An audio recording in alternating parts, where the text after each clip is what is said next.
Katie, Katie was the parent in the family dynamics.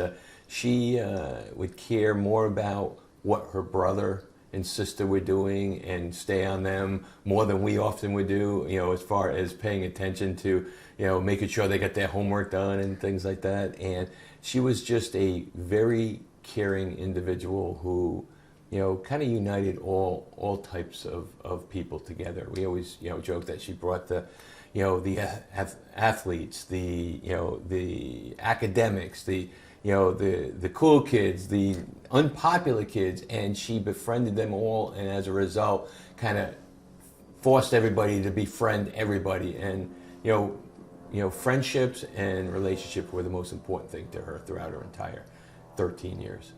She sounds like the perfect big sister, someone you'd always want around. She was an unbelievable big sister, and as an older daughter, we obviously kind of took it for granted at the time, but she was she was always willing to do whatever for whoever, and it was never about her. It was always about others. Yeah. Now, as we sit here today with this new news that we've just received, what's that been like over the past couple days for you? It's in one sense deja vu that this individual chose to be selfish and make another irresponsible decision, but also there was relief in the sense that he didn't kill somebody else, and he was caught before that happened. But it's one of those things where, Meg and I have traveled around the country for the last 25 years speaking to almost 250,000 people. And every time we speak, without exception, we always get two questions. One is about forgiveness, and the other one is whether or not we felt that the sentence was long enough. And our response was always, on forgiveness, the door was open. And as far as the sentence went, the same answer for both of these questions would be, it depends on what he does now that he is out of prison.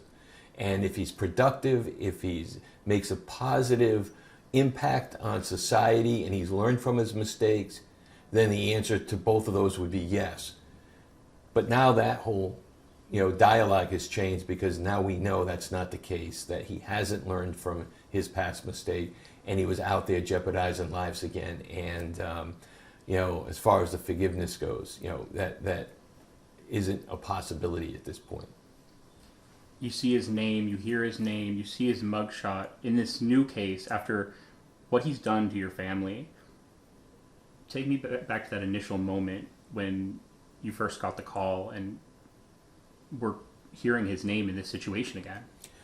Yeah, well, we first ironically called over to the Bowmans that evening, and Meg wanted to speak to Katie, who was spending the night there, and State Trooper answered the phone, and we thought that was odd, and they said, okay, we'll be right over. And it seemed like forever. I mean, it's 5 minutes down the road. It took like 45 minutes.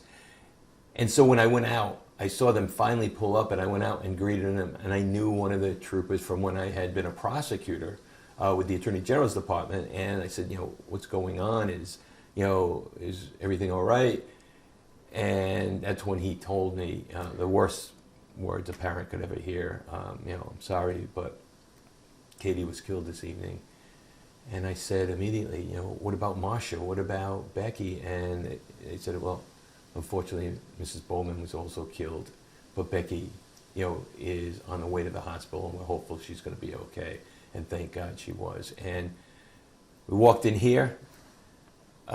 Meg was in the kitchen, and I didn't even recall this until recently. We did videos, and the troopers were weighing in on their experience. And I don't remember, but they said that Meg fell to the floor, hysterical, and that I went over to try to comfort her.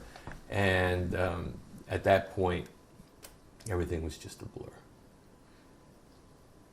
Was it a sense of reliving this when you heard this week what this man is accused of doing again?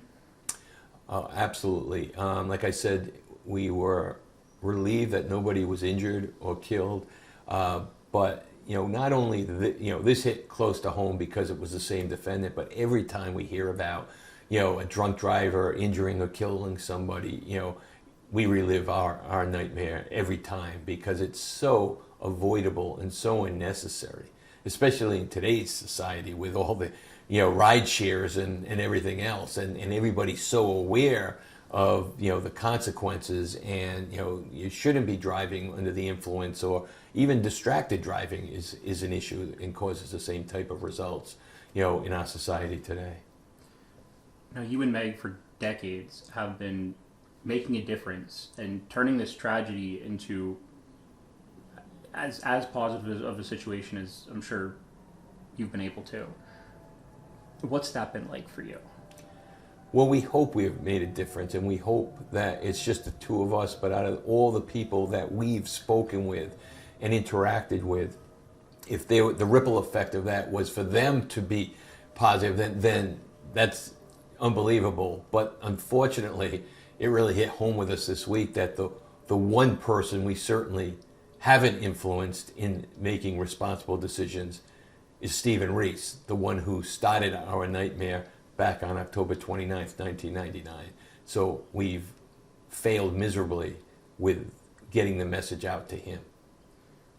We were talking earlier, and you were saying this was another chance for him.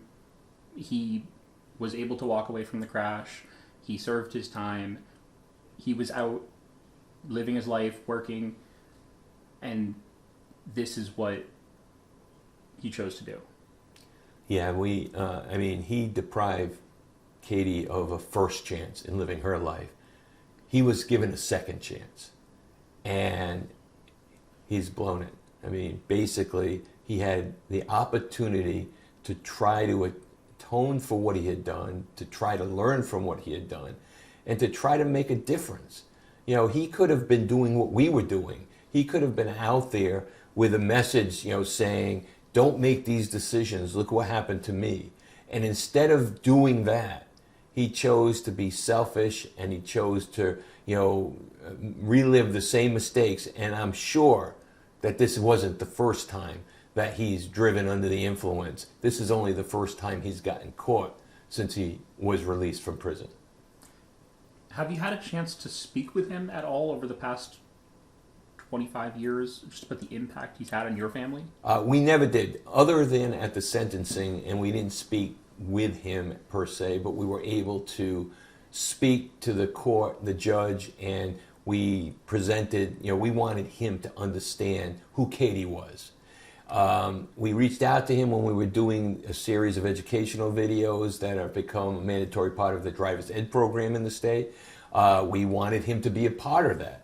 From an offender's perspective, being able to potentially make a difference with young drivers. And, through his lawyer, he refused to participate in that. So we've never, ever had the opportunity to speak to him, and he's never reached out to us. If you do have the opportunity to speak with him, or even right now, if he would ever get the opportunity to see this, is there something you would want him to know?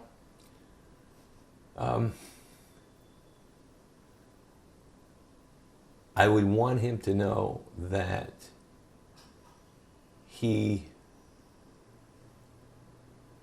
has ruined our lives, our family, our friends, their families, our community, and that the fact that he did not learn from the first mistake that he made, and that he's repeated driving drunk,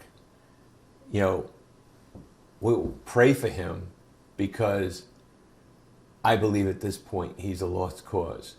And it's unfortunate, but he probably will be out at some point driving and doing this again. And I'm sorry that he's such a lost soul. To know that that is a possibility, that he does get out, and to potentially put people in danger once again out on the roads, I can't imagine that makes you feel safe at all. Well, when you say, when we say get out, I would be very surprised And in fact, I'm not sure that jail is even part of the options for the the prosecution at this point. I don't believe it is, because it's been so long in between his offenses. So he's probably going to be treated as a first-time offender. But more scary is the fact that at some point he's going to get his driver's license back again, if it is suspended, which I expect it will be.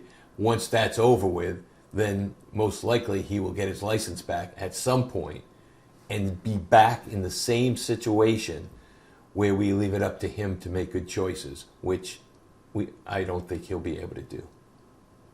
No, while the judicial system may treat him as a first-time offender, in your eyes, in your family's eyes, the first time that he was caught was in 1999, not recently. That's absolutely true, is that he certainly, maybe for sentencing purposes, may be considered and treated as a first offender, but obviously from the results, you can't erase the destruction and damage that he did with his first drunk driving that he had gotten caught, where he killed two wonderful people. Now, I'm sure you think of Katie every single day. Is he someone that you had kind of stopped thinking about before this new news had come up, or is he someone you also think about? It's probably hard to believe for most people, but other than when we first experienced the tragedy and his poor choices, we didn't have the energy to even think about him, to give him the time of day. We were blessed with other children. We had a family. We had our lives to try to, pick up the pieces and move on as best as we could. And we never really thought about him, ever, until when and if we speak and we're asked questions about him. Or now, of course, it's been a harsh reminder of him and the impact he's had. But for the last 25 years, we rarely ever thought about him, other than if we were talking about him during a presentation. Going back to Katie and the legacy she's left behind, what would you like people to know about her and just her legacy moving forward? I would just like them to know that they were deprived of getting to know a very special, very talented, a very genuine and caring individual. I mean, someone who was number one academically in her class and more concerned 2 weeks before her death about helping out a new student who had moved here from Asia, who she thought was having difficulty in math because of the language barrier, and was going to ask the teacher if she could work with her to help her. That was the type of person Katie was, always caring about others, never really worried about herself. And she was just an amazing young lady. And we miss her dearly every day. An entire community misses her. And I apologize that you are going through this again. You've been making a difference, going to speak to thousands, if not hundreds of thousands of students. Is this something that you plan to continue doing in Katie's name and her legacy? Yes, we at this point in time plan on doing what we've been doing for the last 25 years. We introduced the world to Katie, and we also, if out of the 250,000 people we've spoken to, if one of those persons who's listened to our presentation and heard our story makes a better choice and a better decision, and or causes somebody they know to make a better choice or decision, then at least Masha Bowman and Katie's deaths aren't in vain, and something positive comes out of our tragedy. And that's all we can hope for. Any final message you have for people watching out there? Make good choices, make good decisions. Think about the impact not only on the individual and the families that are affected, but on your own families and how they would be affected by, a tragedy such as ours.